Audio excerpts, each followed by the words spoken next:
Hello दोस्तों, नमस्कार। SM किसी चैनल में मैं आप सभी लोगों का दिल से बहुत बहुत स्वागत करता हूं। दोस्तों, इस वीडियो में हम लोग बात करने वाले शक्तिकांता दास। उन्होंने जो इंटरव्यू दिया था, हिंदी में इंटरव्यू दिया था, आप सभी लोगों को पता है। तो उसी से रिलेटेड ये पार्ट टू है। पार्ट टू मतलब अगर आपने मेरा चैनल से अभी अभी जुड़े हैं तो कल का वीडियो आप लोग ज़रूर देख सकते हो, क्योंकि जो उनका इंटरव्यू था लगभग 1 घंटे का था। सो पूरे इंटरव्यू को अगर मैं एक ही वीडियो में अगर कवर कर लेता तो यहाँ पे खिचड़ी बन जाती। सो बेटर यहाँ पे मैंने क्या किया, पार्ट वन इसका बना दिया एंड ये पार्ट टू यहाँ पे प्रेजेंट कर रहा हूँ। पार्ट वन अब अगर आप लोगों को देखना है तो आप लोग यहाँ पे देख सकते हैं। मैं आप लोगों को दिखाना चाहूँगा जिसमें उन्होंने ज़बरदस्त एक बाजार को वार्निंग दी है। स्टॉक मार्केट कभी भी क्रैश हो सकता है, इससे रिलेटेड उन्होंने एक बहुत बड़ा खतरा बताया था। तो अगर आपको ये वीडियो देखना है तो ऊपर आई बटन पे क्लिक करके आप देख सकते हो, जो कि मैंने यहाँ पे बनाया है। अभी हम लोग आएंगे पार्ट टू के ऊपर। इस वीडियो में बात करेंगे बैंकिंग स्टॉक से रिलेटेड, जो भी उन्होंने बात की थी उसी इंटरव्यू में की थी। तो चलिए यहाँ पे बैंकिंग स्टॉक से रिलेटेड, मोरेटोरियम से रिलेटेड एंड आगे का फोरकास्टिंग प्लान क्या हो सकता है, आरबीआई क्या यहाँ पे आगे का प्लान सोच रही है कि आगे कैसे टैकल किया जाए, फाइनेंशियल स्टेबिलिटी कैसे ले आई जाए, इससे रिलेटेड भी शक्तिकांता दास इन्होंने कुछ इंपॉर्टेंट बातें यहाँ पे बताई है। तो उसी से रिलेटेड बात अभी हम लोग इस वीडियो में करने वाले हैं।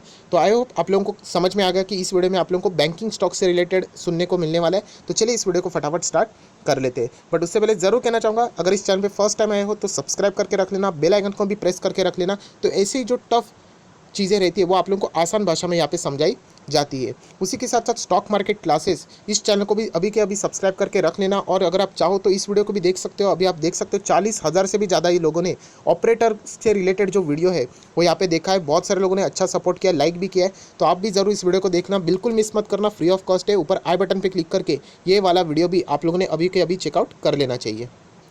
सो दोस्तों, आप लोगों ने शक्तिकांता दास जी का इंटरव्यू ज़रूर देखा होगा। अगर नहीं देखा होगा तो कोई बात नहीं है, इस वीडियो को भी अगर आप लोग देखते हो तो हाइलाइट्स आप लोगों को समझ में आ जाएंगे। सो मेन पार्ट यही होता है कि बैंकिंग स्टॉक, क्योंकि आरबीआई आप सभी लोगों को पता है सारे बैंक्स का हेड होता है। सो बैंकिंग स्टॉक से रिलेटेड जो भी इंपॉर्टेंट चीज़ें थी वो हम लोगों को यहाँ पे देखनी है। एंड सबसे इंपॉर्टेंट अगर कोई सवाल था वो था मोरेटोरियम से रिलेटेड। बट यहाँ पे अगर आप लोग देखोगे तो RBI to come out with covid resolution framework by 6 सितंबर। अभी ये क्या है ये आप लोगों को समझ में आएगा। वापस मैं सेकेंड बार रिपीट कर रहा हूँ, RBI to come out with covid resolution framework by 6 सितंबर। 6 सितंबर को वो किससे कोविड रिजोल्यूशन फ्रेमवर्क के साथ आने वाले हैं। अभी कोविड रिजोल्यूशन फ्रेमवर्क क्या है, इसका मोरेटोरियम से क्या संबंध है, ये आप लोगों को अभी समझ में आएगा। इसीलिए मैंने ये शुरुआत में आप लोगों को बोल दिया है। सो दोस्तों, आप लोग यहाँ पे देख सकते हो इंटरव्यू में उनको यही पूछा गया कि अभी मोरेटोरियम 31 अगस्त को यहाँ पे ख़त्म होने वाला है। सो व्हाट नेक्स्ट, क्या ये एक्सटेंड हो जाएगा? तो उसी से रिलेटेड उन्होंने यहाँ पे बात बोली है। आप देख सकते हो, mister Shaktikanta Das has said, ये मेरी बात नहीं है, मैं वापस बताना चाहूँगा।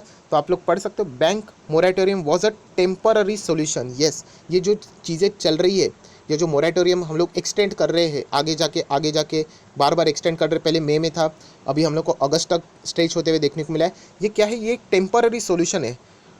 किससे related? To the lockdown related stress. But the resolution framework जो अभी हम लोगों ने पढ़ा ना, रिजोल्यूशन फ्रेमवर्क कभी आने वाला है? 6 सितंबर को। Was permanent framework. यस दोस्तों, मतलब ये बात कर रहे हैं यहाँ पे कि जो हम लोगों ने जो मोरेटोरियम से रिलेटेड बातें देखी, एक टेम्पररी सॉल्यूशन था, क्योंकि सिचुएशन को देख के उन्होंने हैंडल किया था। एंड डेफिनेटली उन्होंने अच्छे डिसीजन लिए थे। इतने फास्ट डिसीजन लेना ऐसे प्रेशराइज सिचुएशन में ज़रूर अच्छी बात थी। सो उन्होंने बताया कि अभी हम लोग परमानेंट फ्रेमवर्क से रिलेटेड यहाँ पे काम करें, एंड वो है रिजोल्यूशन फ्रेमवर्क। एंड इसी से रिलेटेड बात आप लोगों को 6 सितंबर में देखने को यहाँ पे मिलने वाली है। एंड इसी से रिलेटेड आरबीआई की कमेटी यहाँ पे काम कर रही है। तो यही सबसे बड़ा अनाउंसमेंट यहाँ पे शक्तिकांता दास जी ने भी यहाँ पे किया था। और भी उन्होंने कुछ इंपॉर्टेंट बातें बताई है, वो भी हम लोग को आगे देखनी है। जैसे कि आप लोग देख सकते हैं, उन्होंने कुछ एक्स्ट्रा चीज़ें बताई है। उन्होंने यही कहा है कि ये जो प्लान बनाया जा रहा है, मतलब आप सभी लोगों को देख सकते हैं, RBI form the covid related resolution framework after, ये किससे रिलेटेड चीज़ें देखने के बाद ये डिसाइड किया गया है, फ्रेम किया गया है, after taking into consideration financial health of bank as well as depositors. So ये जो आप लोगों को कोविड का जो ये रिलेटेड रिजोल्यूशन फ्रेमवर्क आप लोगों को सितंबर में देखने को मिलने वाला है, ये सारी चीज़ें फाइनेंशियल हेल्थ बैंक की, उसी के साथ साथ डिपॉजिटर्स, इन सबको मद्देनज़र रखते हुए ये सारी चीज़ें यहाँ पे फ्रेमवर्क यहाँ पे हम लोगों को सितंबर में देखने को मिलने वाला है। एंड ये एक परमानेंट सॉल्यूशन होने वाला है, परमानेंट फ्रेमवर्क होने वाला है, ना कि मोरेटोरियम जैसा, क्योंकि मोरेटोरियम तो टेम्पररी था। तो एक बहुत बड़ा अनाउंसमेंट उन्होंने ये भी यहाँ पे कर लिया है। उसी के साथ साथ आप देख सकते हो, उन्होंने एक बहुत ही अच्छी बात कही है। जो चीज़ें अच्छी है ज़रूर मैं उसको अप्रिशिएट करूँगा, जो नहीं है वो मैं डायरेक्टली बोल देता हूँ। सो उन्होंने ये बात भी ज़रूर अच्छी अच्छी तरीके से यहाँ पे बोल दिए बिजनेसेस से रिलेटेड कि जितने भी बिजनेसेस यूजुअली हम लोग देख रहे हैं were in lot of stress and if they failed it would have lead to a financial instability. So जो ये इंटरव्यू ने क्वेश्चन पूछा था तो बहुत ही ज़बरदस्त था, क्योंकि ये यही पूछ रहे थे कि आपने ये मोरेटोरियम से रिलेटेड बातें क्योंकि आप ये जो नया फ्रेमवर्क यहाँ पे ला रहे हैं वो पहले क्यों नहीं लाया। तो उन्होंने वापस यही बताया कि एक टेम्पररी सोल्यूशन था, इतने शॉर्टर पीरियड ऑफ स्पैम में आप लोगों को कुछ ना कुछ इमीडिएट सॉल्यूशन चाहिए था, इसीलिए वो मोरेटोरियम लाया गया है। एंड अगर हम लोग बात देखें तो उस टाइम का जो ये सिचुएशन था, एक ही चाहिए था कि बिजनेसेस को क्या करना है, सेव करना है। क्योंकि आप सभी लोग पता है बिजनेस में बहुत सारे लोग क्या करते हैं, काम भी करते हैं, बहुत सारे लोग जॉब भी करते हैं, और किसी भी हालत में बिजनेसेस को फेल नहीं होने देना है। क्योंकि आप सभी लोग पता है अगर एक बिजनेस फेल हुआ तो जॉब, बहुत सारे लोग जॉबलेस तो हो जाएंगे, उसी के साथ साथ क्या हो जाएगा, फाइनेंशियल इंस्टेबिलिटी क्रिएट हो जाएगी। क्योंकि बहुत सारे लोग बिजनेस कैसे करते हैं, लोन लेके करते हैं। सो बैंक में क्या हो जाएगी, एनपीएस भी हम लोग को बढ़ते हुए देखने को मिल जाएंगे। एंड अगर हम लोग प्रेजेंट सिचुएशन भी देखें बिजनेसेस से रिलेटेड तो वो बहुत ज़्यादा स्ट्रेस में है। कुछ फ्यू बिजनेसेस रहेंगे जो कि फिलहाल के एनवायरनमेंट से रिलेटेड काम कर रहे हैं, उनके लिए अच्छा एनवायरनमेंट क्रिएट हुआ है, वही अच्छा ग्रो कर रहे हैं, बाकी लोगों की यहाँ पे अभी भी बैंड बजी पड़ी है।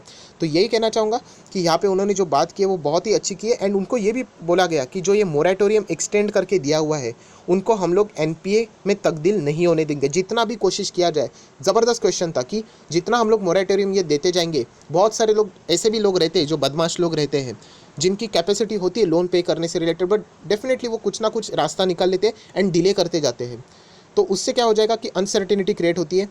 बट उन्होंने ये भी कहा है कि हम लोग उनको एनपीए नहीं होने देंगे, जितना हो सके हम लोग कोशिश करेंगे। क्योंकि एनपीए अगर बढ़ जाते हैं तो आगे जाके बैंक्स को बहुत ज़्यादा दिक्कतें हो सकती है। सो उनका सबसे पहला जो मोरेटोरियम से रिलेटेड उनको सवाल पूछा गया कि मोरेटोरियम क्यों लाया गया, कि हम लोगों को क्या करना था, बिजनेसेस को सेव करना था। अगर बिजनेस सेव हो गए सो डेफिनेटली जो फाइनेंशियल इंस्टेबिलिटी जो क्रिएट होने का डर था वो यहाँ पे ख़त्म हो जाएगा। सो कुछ हद तक वो यहाँ पे सक्सेस हो चुके हैं, बट अभी भी आप लोगों को पता है कि प्रॉब्लम खत्म नहीं हुई है। इनफैक्ट हमारे इधर कोरोना वायरस का ग्राफ कंसिस्टेंटली बढ़ते ही जा रहा है। उसी के साथ साथ इंटरव्यूअर ने कुछ क्वेश्चंस पूछे कि बैंकिंग से रिलेटेड कुछ नंबर्स, इकोनॉमी से रिलेटेड कुछ नंबर, जीडीपी से रिलेटेड कुछ नंबर यहाँ पे आरबीआई प्रेजेंट इतना नहीं कर रहा है। तो आप लोग देख सकते हैं RBI number should be dependable. RBI ऐसे डायरेक्टली नंबर्स नहीं दे सकती क्योंकि सिचुएशन यहाँ पे क्लियर नहीं है। एंड वो बिल्कुल सही है, क्योंकि आप देख सकते हैं we are not playing safe, let us have some clarity on the present situation. वही वो बता रहे कि अनसर्टेनिटी ज़्यादा है। Let the covid curve flatten and inflation and GDP numbers can be given. तो यही वो बात बता रहे कि अभी तक जो कर्व है वो भी फ्लैट नहीं हुआ है, वो बढ़ते ही जा रहा है। सो अभी जल्दबाजी में कोई भी नंबर प्रेजेंट करना ये एक मिसलीडिंग भी स्टेटमेंट हो सकता है। सो एक बार यहाँ पे हम लोग कह सकते हैं कि कर्व फ्लैट हो जाने दे, तो उसके बाद हम लोग यहाँ पे ज़रूर इन्फ्लेशन एंड जीडीपी के नंबर के साथ यहाँ पे बातें कर सकते हैं। उसी के साथ साथ हम लोग यहाँ पे देख सकते हैं उन्होंने उसी बात को आगे बढ़ा के बोला है कि as we don't have that clarity yet we are giving just a directional guide कि क्या हो सकता है। और देख सकते हैं ही सेड मतलब शक्तिकांता दास ने यहाँ पे बोला है। सो ऐसी सिचुएशन में वाली अनसर्टेनिटी की बात करने के बाद उनको यही पूछा गया कि क्या आपको लगता है कि हमारी इकोनॉमी कैसी, क्या यहाँ पे कोई प्रॉब्लम हम लोग को देखने को मिल रहे हैं। तो उन्होंने ये कहा कि fundamentals of Indian economy are very solid and it will revive as and when there is a certainty on the curve stabilizing। So उन्होंने यही कहा है कि हमारी इकोनॉमी तो ज़बरदस्त है, वेरी सॉलिड, क्लियर कट यहाँ पे लिखा है, ये भी हम लोगों ने मार्क करके चलना चाहिए। एंड उन्होंने ये भी कहा कि जैसे ही कर्व हम लोगों का क्या हो जाएगा, स्टेबलाइज हो जाएगा, क्योंकि कर्व अभी ऊपर ही जा रहा है या फिर आप बोल सकते हैं फ्लैट हो जाएगा, तो डेफिनेटली हम लोगों की जो रिकवरी रहेगी, रिवाइवल भी जो रहेगा वो भी हम लोगों का कैसे रहेगा, बहुत ही ज़बरदस्त हो सकता है। दोस्तों उसके बाद वापस बैंकिंग सेक्टर से रिलेटेड उनको पूछा गया रेट कट से रिलेटेड क्या, क्योंकि अर्लियर जो एमपीसी की मीटिंग थी जो कि 4th, 5th एंड 6th अगस्त को हुई थी, वहाँ पे हम लोगों ने देखा कि रेट कट नहीं हुआ, क्योंकि इससे पहले ही हम लोगों ने क्यूमुलेटिव 115 बेसिस पॉइंट का रेट कट देख लिया था एंड इतना कुछ इम्पैक्ट हम लोगों को यहाँ पे देखने को नहीं मिला था। सो रेट कट फिलहाल यहाँ पे नहीं किया है, बल्कि यहाँ पे जो आरबीआई के गवर्नर है शक्तिकांता दास, उन्होंने ये कहा है कि रेट कट नहीं किया। इसका अर्थ ये नहीं कि आरबीआई के पास जितने भी टूल्स है वो ख़त्म हो गए, वो डेफिनेटली हमारे पास बहुत सारे टूल्स हैं। हम लोग अलग अलग टूल्स इस्तेमाल करके डेफिनेटली जितना ज़रूरत होगी उतना हम लोग सपोर्ट प्रोवाइड करेंगे। एंड अगर ज़रूरत पड़ी तो आगे हम लोग रेट कट भी कर सकते हैं एंड फ्यूचर में रेट कट शायद से हो भी सकता है। सो एक अच्छी बात उन्होंने यहाँ पे बता दी है रेट कट से रिलेटेड। उसी के साथ साथ उन्हें ये भी पूछा गया कि फ़िलहाल मार्केट में जो चल रहा है उससे रिलेटेड आप लोग क्या बोलेंगे। तो कल का वीडियो में आप लोगों ने देखा ही होगा, उन्होंने क्लियर कट कहा था कि यहाँ पे 100% करेक्शन हम लोग को बाजार में होते हुए देखने को मिलने वाला है। बट वो कब होगा इसकी गारंटी मैं नहीं दे सकता, क्योंकि बाजार में इतनी अनसर्टेनिटी है। बट करेक्शन यहाँ पे हो सकता है, क्योंकि जिस टाइप की इकोनॉमी चल रही है एंड जिस टाइप का मतलब रियल इकोनॉमी चल रही है एंड यहाँ पे बाजार चल रहा है, कोई को रिलेशन नहीं है। इनफैक्ट देखा जाए तो दोनों अलग अलग डायरेक्शन में जा रहे हैं। सो डेफिनेटली 100% करेक्शन की ओर नज़र ज़रूर जाती है। बट टाइम कब आएगा ये मैं यहाँ पे नहीं बता सकता, ये शक्तिकांता दास जी ने बोल दिया है। उसी के साथ साथ उन्होंने ये भी कहा है, what ever happens in the market doesn't escape the regulator. मतलब सेबी को भी पता है कि यहाँ पे क्या चल रहा है, बट आरबीआई का काम उन्हीं के तरफ रहेगा कि बैंकिंग से रिलेटेड जो भी कुछ उनसे रिलेटेड जो रहेगा वो यहाँ पे डेफिनेटली यहाँ पे अपना काम यहाँ पे करेंगे। जैसे कि फाइनेंशियल स्टेबिलिटी प्रोवाइड करना ये आरबीआई का काम है। सो डेफिनेटली हम लोग हमारा काम यहाँ पे करते रहने वाले हैं। उसी के साथ साथ नेक्स्ट पॉइंट के ऊपर यहाँ पे आ गए एंड उनको यहाँ पे पूछा गया कि म्यूचुअल फंड से रिलेटेड वापस हम लोग क्या बोलेंगे, क्योंकि म्यूचुअल फंड में आप सभी लोग पता है 50,000 करोड़ की लिक्विडिटी यहाँ पे डाली गई थी आरबीआई के जरिए। क्योंकि आप सभी लोग पता है फ्रैंकलिन का जो टेम्पलेशन का जो फंड्स थे एंड 6 हम लोग को स्कीम है इमीडिएटली बंद होते हुए देखने को मिली थी। सो म्यूचुअल फंड में बहुत हड़कम मचा था, अच्छे अच्छे म्यूचुअल फंड के एएमसी के स्टॉक हम लोग को क्रैश होते हुए देखने को मिले थे।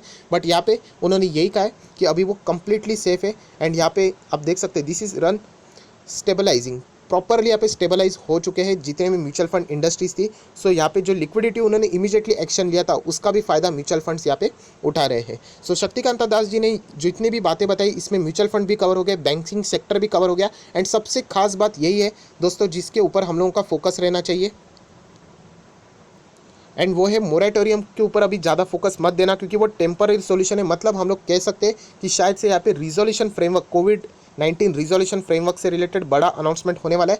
फिलहाल यहाँ पे डेट बताई जा रही 6 सितंबर, यहाँ पे वो इससे रिलेटेड कोई अनाउंसमेंट कर दे। एंड वापस बताना चाहूँगा ये जो सारी प्लानिंग उन्होंने की है वो कोई ऐसी वैसी प्लानिंग नहीं, बहुत पुराने टाइम से वो प्लानिंग यहाँ पे कर रहे हैं एंड उसमें फाइनेंशियल हेल्थ ऑफ बैंक को भी कवर किया है प्रॉपरली सोच के एंड उसी के साथ साथ डिपॉजिटर्स को भी कवर किया है। सो देख लेते हैं कि यहाँ पे जो कोविड-19 रिलेटेड रिजोल्यूशन फ्रेमवर्क यहाँ पे जो आरबीआई ने फॉर्म किया है वो कैसे रहेगा, क्या रहेगा, तो उसी से बारे में हम लोग को देखने को मिल जाएगा। मोरेटोरियम से रिलेटेड अभी तक उन्होंने कोई भी जवाब नहीं दिया है, जो कि अगस्त 31 को यहाँ पे ख़त्म होने वाला है। सो इसके ऊपर भी हम लोगों को देखना है कि आगे शायद से क्या होगा, क्योंकि आज की तारीख अगर हम लोग देखें 22 23 के आसपास है। सो कुछ 7 से 8 दिन बचे हुए। सो इसमें आरबीआई क्या डिसीजन लेगा इसी के ऊपर बहुत सारे लोगों की नज़रें रहने वाली है। हालांकि मैं आप लोगों को बता दूं जितनी अनसर्टेनिटी क्रिएट होगी उतना ही बैंकिंग स्टॉक में हम लोग को प्रेशर देखने के लिए भी चांसेस यहाँ पे मिल सकते हैं। सो जितने भी इंपॉर्टेंट पॉइंट्स थे वो कि इस इंटरव्यू में बहुत बड़ा था, मैंने हाईलाइट्स पॉइंट में आप लोगों को फटाफट कवर करके यहाँ पे बता दिए।